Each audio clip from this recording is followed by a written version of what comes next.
कई बार बच्चे काफी जल्दी डिमोटिवेट हो जाते हैं। इवन आप देखते होंगे कई बार ऐसा होता है कि एग्जामिनेशन हॉल में आप लोग बैठे हुए हैं तो पता चलता है कि एक क्वेश्चन अच्छा हो गया तो आप हाईली मोटिवेटेड हो जाते हैं, एक क्वेश्चन गलत हो गया तो आप डिमोटिवेट हो जाते हैं। तो आपके जो क्लॉक है ना बायोलॉजिकल, ये बड़ा फटाफट वाला है कि कभी मोटिवेट हो गए कभी डिमोटिवेट हो गए, ऐसे नहीं होता है।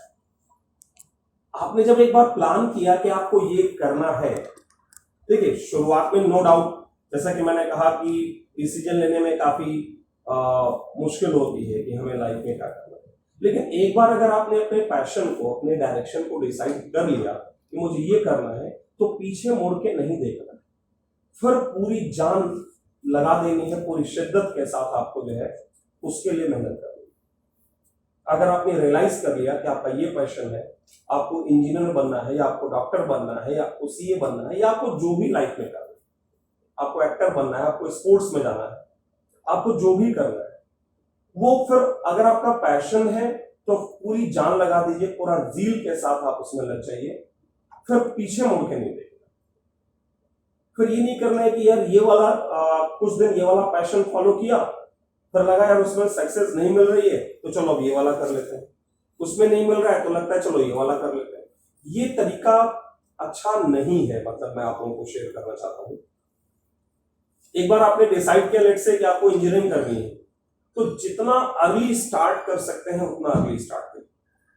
लेट से अगर आपने 9th में या क्लास 8th में जब भी आपने डिसाइड कर लिया कि आपको आईटीज करना है या आपको मेडिकल करना है तो फिर उसके बाद पीछे मुड़ के नहीं देखना, उसके बाद फिर आपको पूरा दिलो जान से आपको लग जाना है, उसके अंदर पूरी मेहनत करनी है और सक्सेस यार मिल ही जाती है।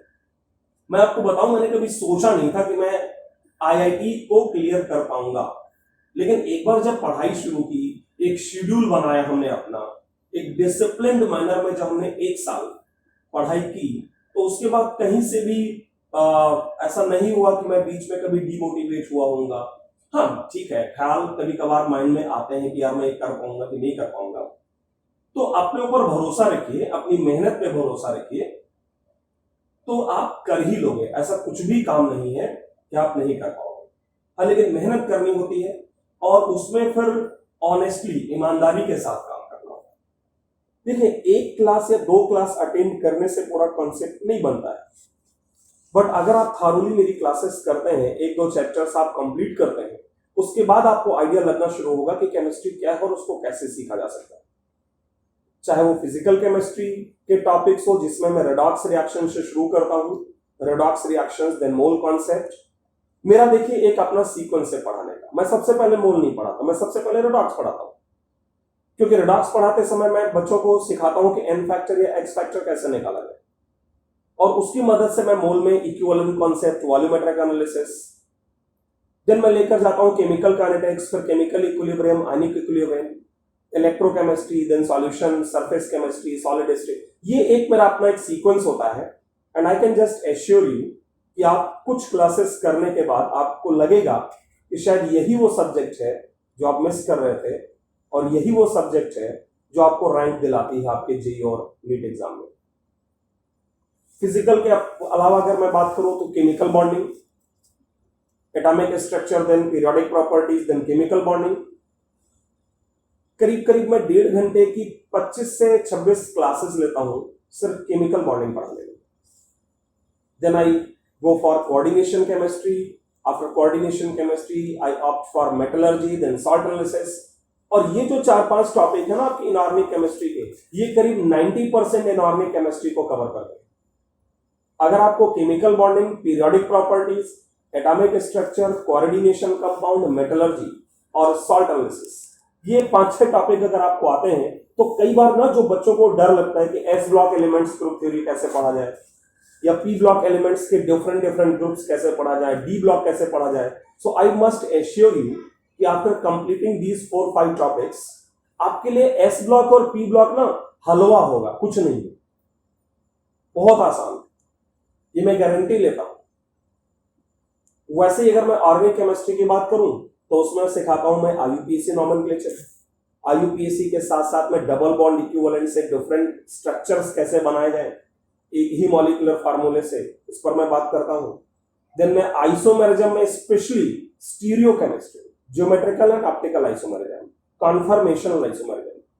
आप में से बहुत सारे स्टूडेंट्स हो सकते हैं जो डरते होंगे ऑप्टिकल आइसोमेरिज्म से। आई कैन एश्योर यू कि आपका एक भी क्वेश्चन गलत नहीं होगा। और क्वेश्चन छोड़िए, आपकी जो नॉलेज है वो जबरदस्त हो।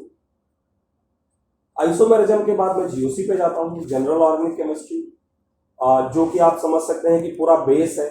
इवन मैं तो कहता हूँ वो रीढ़ की हड्डी है आपकी ऑर्गेनिक केमिस्ट्री की, स्पाइन है, बैकबोन है, जो भी आप कहें। अगर आपको जीओसी अच्छे से आता है, आपको आइसोमेरिज्म अच्छे से आता है, तो रिएक्शन मैकेनिज्म कुछ नहीं है, फटाफट हम खत्म कर लेते हैं। किसी भी टॉपिक की मैं बात कर रहा हूं। और इवन मैं आपको बताऊं, मैं तो अपने स्टूडेंट्स को चैलेंज करता हूं क्लास में। मैं कहता हूं यार मैंने जो नोट्स तुझे लिखवा दिए हैं, अगर इससे बाहर कुछ भी आता है तो तू बोलना मुझे, चाहे वो आईआईटी एडवांस्ड की बात हो, मेंस की बात हो, या फिर आपके नीट एग्जाम की बात हो। यहां पर एक चीज और शेयर करना चाहूंगा कि नो डाउट एनसीईआरटी बुक्स पढ़ना मस्ट है केमिस्ट्री की, बहुत अच्छी बुक्स हैं, लेकिन सिर्फ एनसीईआरटी पढ़ के आप एडवांस तो छोड़िए, मेंस लेवल पर भी बहुत अच्छा नहीं कर पाओगे। नीट में भी आप बहुत अच्छा नहीं कर सकते। आपको अच्छे नोट्स चाहिए, थारोली जो लिखे गए हों। मतलब मैं आपको ये बताऊं कि मैं स्टूडेंट से कहता हूं कि यार मेरे जो नोट्स हैं तुम्हारे पास, इसके अलावा तुझे कुछ पढ़ने की जरूरत नहीं है। कई बार स्टूडेंट्स कहते हैं कि सर मैं कौन सी बुक और पढ़ लूं, एनसीईआरटी के अलावा और कौन सी किताब फॉलो कर दूं। मैं बच्चों से कहता हूं कि यार तेरे पास एनसीईआरटी है, वो पढ़ ले, तू मेरे नोट्स पढ़ ले अच्छी तरह से, और जो मैं तेरे को क्वेश्चन देता हूं या लाइक एक्सरसाइजेस देता हूं, उनको अच्छे से मन से थारोली सॉल्व कर। कोई रीजन नहीं बनता है कि तेरा सिलेक्शन नहीं होगा।